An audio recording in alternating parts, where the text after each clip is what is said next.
তো বারবার আমাকে পুষ্প দিলে হবে না, তোমার চাকরি কিন্তু একদম শেষ জায়গায়। তোমাকে আমি বলছি তুমি ফুল দেওয়ার যা দাও, তোমার কিন্তু অবস্থা খারাপ হয়। তুমি আমার কিন্তু রেড নোট থেকে গেছো, তোমাকে আমি বাথরুমে ঢুকিয়ে ভরে রাখবো। তুমি চলো তুমি চলো। ঘুঘুর বাসায় পরিণত হয়েছে রামপুরহাট সুপার স্পেশালিটি হাসপাতাল ও মেডিকেল কলেজ। আজ বুধবার আচমকা হাসপাতাল ও মেডিকেল কলেজ পরিদর্শনে গিয়ে রীতিমতো হতচকিত হয়ে পড়েন রামপুরহাট বিধানসভার নয়া বিধায়ক ধ্রুব সাহা। তবে এমন পরিস্থিতি দেখে তিনি চুপ থাকেননি। সিকিউরিটি সুপারভাইজার থেকে শুরু করে মেডিকেল কলেজের প্রিন্সিপাল কাউকে বাদ দেননি ধমক দিতে। 7 দিনের মধ্যে পরিস্থিতি বদল না হলে চাকরি কেড়ে নেওয়ার মতো হুঁশিয়ারিও দিতে দেখা যায় ধ্রুব সাহাকে। কোনো দিন কেউ দেখতে আসেননি, আপনি তো থাকেনই না এখানে ঠিক মতো করে। কতদিন থাকেন আপনি? প্রিন্সিপাল আমি অল্টারনেটিভ হিসেবে আপনি দেখতে আসেননি কেন? না এটা মানে আপনার নজরেও নেই মনে হয়, এটা নেই তা আর বাড়িতে লেগে ইন্দ্রনীল বাবু কে বাড়িতে নিয়ে গিয়ে লাগিয়েছে কিনা দেখুন, খবর লাগান। আমি আপনাকে বলছি 7 দিন পরে আমি ভিজিট করতে আসবো হসপিটালে। যদি সে পরিস্থিতি না হয় আমি সবার বিরুদ্ধে অ্যাকশন নেবো, বিশেষ করে যারা মাথা আছে তাদেরকে ছাড়বো না।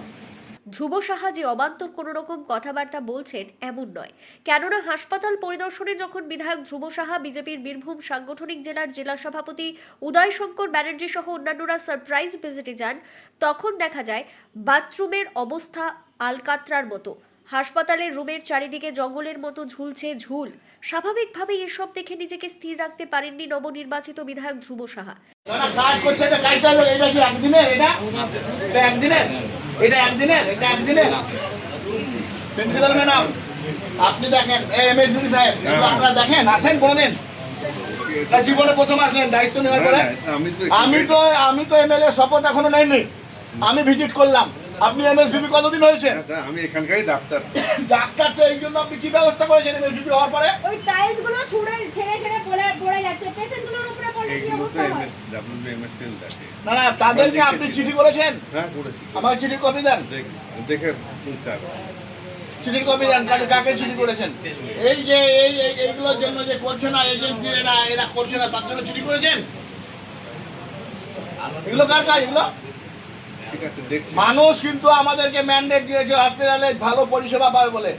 পরিষেবা যদি না পায়, আমি বারবার বলছি, কিন্তু আমি আপনাদের ছেড়ে কথা বলবো না। এসির মধ্যে বসে থাকবেন আর এসির মধ্যে হাওয়া খাবেন, লোক কষ্ট থাকবে, এ চলবে না। পরিশ্রম করেন, মানুষ আপনাদের প্রণাম করবে, ভগবান মনে করবে। ডাক্তারের পরের স্থান হচ্ছে ভগবানের, ভগবানের পরের স্থান হচ্ছে ডাক্তারের। তো সেই জন্য সেই জায়গাটা করুন। বিজেপি জিন্দাবাদ বলতে হবে না আপনাদের কাউকে, কিন্তু মানুষের জন্য, মানুষের করার জন্য যা করা সেটা করুন, তাহলে হয় হয়ে যাবে। অনেক তৃণমূল জিন্দাবাদ করেছেন, এটা গবেষণায় করেছে না? এগুলো বলো ফুল দিয়ে আগে করবে, ফুল দিয়ে আগে এইটা দাও না। কালকের মধ্যে পরিষ্কার করে তাহলে তোমার চাকরি নষ্ট হয়ে যাবে। তিনি এই ঘটনার পরিপ্রেক্ষিতে ঠিক কি জানিয়েছেন তার মুখ থেকে শুনে নেওয়া যাক। দেখুন, আমরা সরজমিনে ভিজিট করলাম আমাদের এই হসপিটালের মেডিকেল কলেজ, যেহেতু প্রিন্সিপাল, এমএসডিপি, অ্যাডিশনাল সুপার, ওনাদেরকে নিয়ে মিটিং করলাম। যেভাবে হসপিটালটা ঘুঘুর বাসা হয়ে গেছে, একটা মানে নোংরা আবর্জনার স্তূপের মতো হসপিটাল হয়ে গেছে। হসপিটালের পরিষেবা গরিব, প্রান্তিক, হতভাগ্য, হতদরিদ্র মানুষ তারা পায় না। একটা হসপিটালের ফ্লোরে যেভাবে প্রায় হাফ ইঞ্চি কালো নোংরা জমে গেছে, পরিষ্কার পরিচ্ছন্ন হয়নি, তোলাবাজি চলেছে, নেশার একটা আড্ডাখানা হয়ে গেছে, ঘুঘুর ভাষায় পরিণত হয়ে গেছে। সেই জায়গাতে আমরা আমাদের দলকে মানুষ ম্যান্ডেট দিয়েছে, মানুষ এর থেকে পরিত্রাণ চেয়েছে। স্বাভাবিকভাবে আমরা সরকারি আধিকারিকদের নিয়ে ভিজিট করে দেখালাম। আমাদের সঙ্গে আমাদের পার্টির পক্ষ থেকেও জেলা সভাপতিকেও আমি আসার জন্য আগ্রহ করেছিলাম। প্রশাসনিকভাবে ওনাকেও আগামী সময় কিছু দায়িত্ব দিবে, তো উনিও চিঠি চাপাটি করবেন।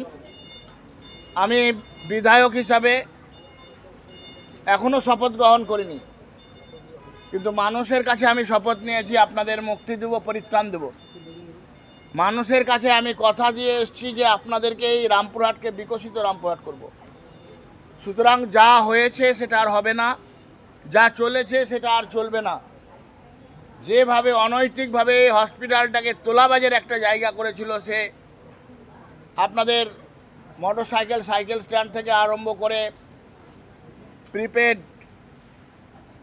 অ্যাম্বুলেন্স সেখান থেকে আরম্ভ করে মেডিকেল স্টোর থেকে আরম্ভ করে সর্বত্র যেখানে তোলাবাজের আখড়া তৈরি করেছিল তৃণমূল কংগ্রেস এবং তার শাসক দলের সেই সময়ে যারা ছিল তারা, আমি আজকে এখানে প্রিন্সিপাল এমএসভিপিকে বলে গেলাম যে শাসক পরিবর্তন হয়েছে, নীতির পরিবর্তন হয়েছে, সেই কারণে আপনারা কিন্তু পরিবর্তিত হন।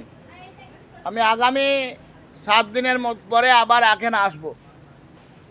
যা বলে গেলাম তার না হলে আমি অ্যাকশন নেব। এনারা যদি ভাবেন যে যা চলছিল তাই চলবে, এলোমেলো করে দেমা লুটে পুটে খায়, এটা চলতে দিব না, দিব না, দিব না। আমরা যারা সিকিউরিটির লোক আছে, যারা স্বচ্ছতার এজেন্সি আছে, তাদেরকে বলে দিয়ে গেলাম এখানে হসপিটালে বাথরুমে আছে তো বাথরুমের দরজা নাই, দরজা আছে তো পরিষ্কার নাই, পরিষ্কার আছে তো বাথরুম যাওয়ার পরিস্থিতি নাই। এই ব্যবস্থার পরিবর্তন করতে হবে। তো আমরা দেখে গেলাম, বলে গেলাম এবং মানুষের কাছে কথা দিয়ে গেলাম এই ব্যবস্থার পরিবর্তন। 15 বছরের একটা গন্ধস্তূপ আবর্জনা, সেটাকে পরিষ্কার করতে আপনারা আমাদেরকে একটু সময় দিন। নিশ্চিতভাবে এই super facility hospital, super facility তো নয়ই, সেটাকে সুপার ফ্যাসিলিটি মেডিকেল কলেজ কিভাবে করা যায় সেটা আমরা দেখব। ডাক্তারবাবুরা ঠিকঠাক ডিউটি করে না। এখানে যারা ডিউটি করে তারা হচ্ছে এখানে পাঠরত ছাত্ররা, তার বিহিত ব্যবস্থা আমাদের সরকার করবে এবং কে কখন ডিউটি করছে না করছে আমরা দায়িত্ব দিয়ে কিছু লোককে রাখবো। এজেন্সির মতো খবর নেবে, ছিল কি ছিল না লিস্ট দেখবে, সেই লোকেদেরকেও রাখবো। কি মেডিসিন আছে, কি মেডিসিন নাই, কি বেড ফাঁকা আছে, কি বেড ফাঁকা নাই, সেই ধরনের লিস্ট সকলের সামনে থাকবে। সেই ধরনের ব্যবস্থাও আমরা আগামী সময় খাড়া করব। আমি আপনাদের মাধ্যমে রামপুরহাট মহকুমার বীরভূম জেলার যারা এখানে পরিষেবা নিতে আসে তাদের কাছে হাত জোর করে অনুরোধ করছি, শাসক পরিবর্তন হয়েছে, ব্যবস্থার পরিবর্তন হয়েছে। যেখানে সেখানে থুতু ফেলে নোংরা করবেন না।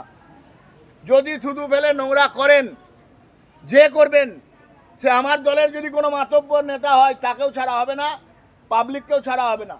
হসপিটাল সরকারি সম্পত্তি, পরিষ্কার পরিচ্ছন্নতা রাখার দায়িত্ব সকলের। তাই সকলের কাছে করজোরে অনুরোধ করছি, আপনারা হসপিটালকে পরিষ্কার পরিচ্ছন্ন রাখুন। সরকারি আইন কানুন নিয়মের বাইরে কেউ যাবেন না, আমরাও যাব না। আপনারা সরকারি নিয়ম মানুন। এই নিয়মের মধ্যে থেকে আমাদের নিশ্চিতভাবে একটা স্বচ্ছ পরিষেবা আপনারা পাবেন। সেটা দেওয়ার জন্য আমাদের মাননীয় মুখ্যমন্ত্রী শুভেন্দু অধিকারী আপনাদের সামনে কথা দিয়েছেন। দেশের যশস্বী প্রধানমন্ত্রী নরেন্দ্র মোদীর নেতৃত্বে বিকশিত ভারত হবে, বিকশিত রামপুরহাটের হাত ধরে। তাই আপনারা সময় দিন, পরিষেবার উন্নয়ন ঘটবে। অন্যদিকে এমন ঘটনায় হতভম্ব হয়ে পড়ে হাসপাতাল কর্তৃপক্ষ। তবে তারা বিধায়কের কথা অনুযায়ী খুব তাড়াতাড়ি পরিস্থিতি স্বাভাবিক করবেন বলে প্রতিশ্রুতি দিয়েছেন। ব্যাপারটা হচ্ছে ধমকানো নয়, উনি বলেছেন হয়তো গলার ভয়েসটা মানে প্রেজেন্টেশনটা একটু জোরে হয়েছে। ওটা সত্যি নোংরা আছে। এমএসভিপি স্যার মানে যিনি হসপিটালের দেখভাল করেন আর কি, যার হাতে এই কন্ট্রাকচুয়াল লোক বা যাদের দেওয়া হয়, তিনি আছেন, তিনি শুনেছেন এবং যে রেসপেক্টিভ অ্যাসিস্ট্যান্ট সুপার যারা আছেন, যারা দেখেন, তারা এটা দেখছেন। আশা করি এই ধরনের পরিদর্শনই প্রথম হলো, মানে একটা যৌথ পরিদর্শন, এবং যে কোনো পরিদর্শনই ভালোর জন্যই হয় এবং ভালো হবে। তো এটা মনিটর হবে। আশা করি বিধায়ক কি কোঅপারেট করবেন আপনাদের সঙ্গে পরিষ্কার পরিচ্ছন্ন রাখতে? অবশ্যই, যিনি এত কষ্ট করে এসে উনি ওনার অমূল্য সময় অন্যদিকে না দিয়ে ঘুরছেন আজকে, আমরা তো আশা করবোই এবং উনি করবেন। আপনার ভূমিকা কি হবে আগামী দিনে? আমার ভূমিকা মানে যে ড্রব্যাক গুলো উনি বলছেন বা দেখছি, আমাদের আরো রাউন্ড দিতে হবে, আরো বেশি করে কাজ করতে হবে এবং পরিষেবা আরো ভালো দিত।